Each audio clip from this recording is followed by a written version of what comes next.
कहानी की शुरुआत महाभारत के एंड से होती है। अश्वत्थामा बुरी तरह से घायल हो गए होते हैं और पांडवों की मृत्यु के लिए ब्रह्मास्त्र छोड़ते हैं। ब्रह्मास्त्र छोड़ने के बाद बादल कड़कड़ाने लगते हैं, गरजने लगते हैं। महल में उपस्थित पांडव की पत्नी इस कड़कड़ाहट को देखने बाहर निकलती हैं।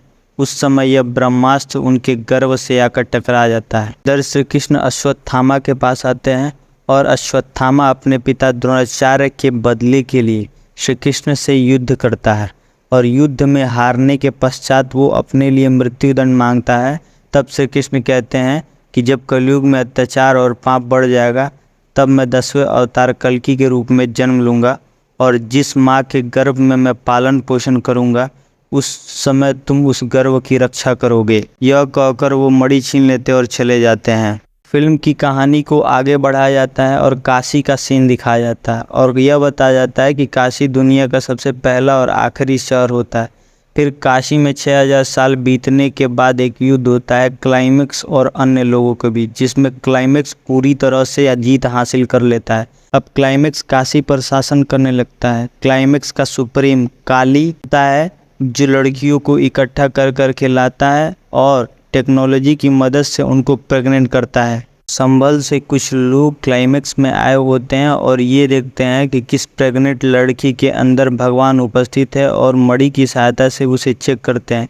इसी वक्त क्लाइमेक्स के कुछ रोलेक्स ने उन्हें पकड़ लेते हैं और इसी समय एंट्री होती है प्रभास, जिनका नाम भैरव होता है, और वो इन्हें बचा लेते हैं और फिर कुछ समय बाद किसी लड़की की हेल्प से क्लाइमेक्स में काम करने चले जाते हैं।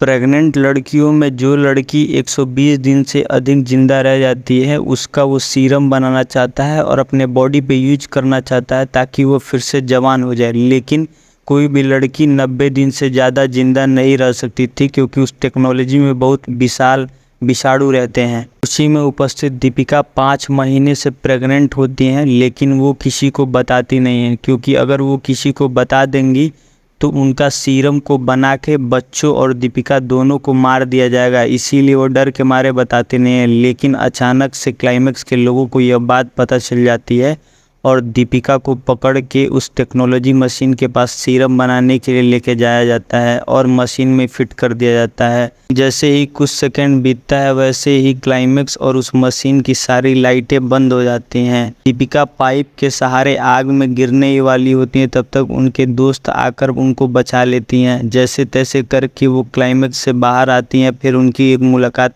कपल से होती है जो संभल से आए होते हैं। वो उनको संभल ले जाने लगते हैं। तभी जो क्लाइमेक्स के लोग होते हैं उनके पीछे पड़ जाते हैं और 5000 यूनिट का इनाम रख देते हैं। यह सुनकर भैरवा भी दीपिका को पकड़ने के लिए चलने लगता है। वो कपल जो दीपिका को संभल लेके जाते हैं वो क्लाइमेक्स के आदमियों के साथ युद्ध करते हैं। कपल में जो लड़की होती है वो मारी जाती है। उसके बाद अश्वत्थामा इस बात का बहुत पहले से ही पता लग जाता है। फिर अचानक अश्वत्थामा वहाँ चले आते हैं और भैरव भी वहाँ पहुँच जाता है। अश्वत्थामा और भैरव में बहुत समय तक लड़ाई होती है। चूँकि जो अश्वत्थामा होते हैं बहुत ताकतवर होते हैं, इसीलिए वो जीत जाते हैं और क्लाइमेक्स के सभी आदमियों को भी मार गिराते हैं। इसके बाद दीपिका संभल पहुंचती है। संभल में अश्वत्थामा को सभी भले बुरे कहते हैं और कहते हैं कि इसे क्यों लेकर आया, और दीपिका के बारे में सभी लोग पूछते हैं। तभी अचानक बारिश शुरू हो जाती है जिससे सबको पता चल जाता है कि हाँ, इसके कोख में पल रहा जो बच्चा है वो भगवान होता है और तब दीपिका का आदर सम्मान किया जाने लगता है। उसके बाद कुछ समय बाद प्रभास अश्वत्थामा का भेष पकड़ कर आते हैं और अश्वत्थामा उनके सामने पड़ जाते हैं। उसके बाद अश्वत्थामा और भैरव प्रभास के बीच में बहुत घनघोर युद्ध होता है और काफ़ी समय तक युद्ध होता है। उसके बाद क्लाइमेक्स का हेड विलन जो होता है वो वहाँ पर चला आता है। उसके बाद मरियम अपने सैनिकों को आदेश देती हैं कि युद्ध के लिए तैयार हो जाओ। उसके बाद बहुत सारे सैनिक इकट्ठा हो जाता है, युद्ध करने लगते हैं। मरियम दीपिका को लेकर महल की ओर जाने लगती हैं। तब तक मेन हेड का विलन जो होता है उनकी नज़र दीपिका पर पड़ती है। फिर वो मरियम को मार देता है और दीपिका को लेके जाने लगता है। दीपिका हवा में उड़ने लगती हैं। अश्वत्थामा दीपिका को देख लेते हैं और प्रभास से युद्ध छोड़कर उनको बचाने चले आते हैं और बचा कर लेके चले आते हैं।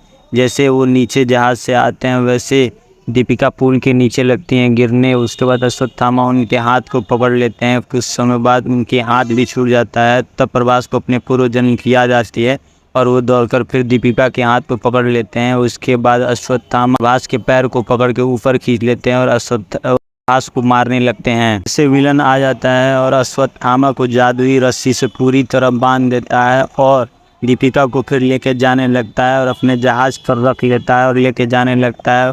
वैसे ही फिर प्रभास उड़कर उस जहाज़ पे चले जाते हैं और विलन को मार देते हैं और फिर बाद में दीपिका को लेके चले आते हैं। फिर अचानक प्रभास को पता नहीं क्या हो जाता है कि फिर वो दीपिका को जहाज़ में बैठा कर लेके जाने लगते हैं। वैसे ही अश्वत्थामा रस्सी को तोड़ देते हैं और जाकर जहाज़ पकड़ लेते हैं। फिर कुछ समय बाद जहाज़ छूट जाता है और वो प्रभास दीपिका को लेके चले जाते हैं। इधर काली जो क्लाइमेक्स का सुप्रीम होता है उस थोड़े से सीरम का यूज़ करके आधा से ज़्यादा जवान और शक्तिशाली रहता है और दीपिका की खोज करने के लिए फिर से प्लान बनाने लगता है। यहीं पे कहानी का एंड हो जाता है।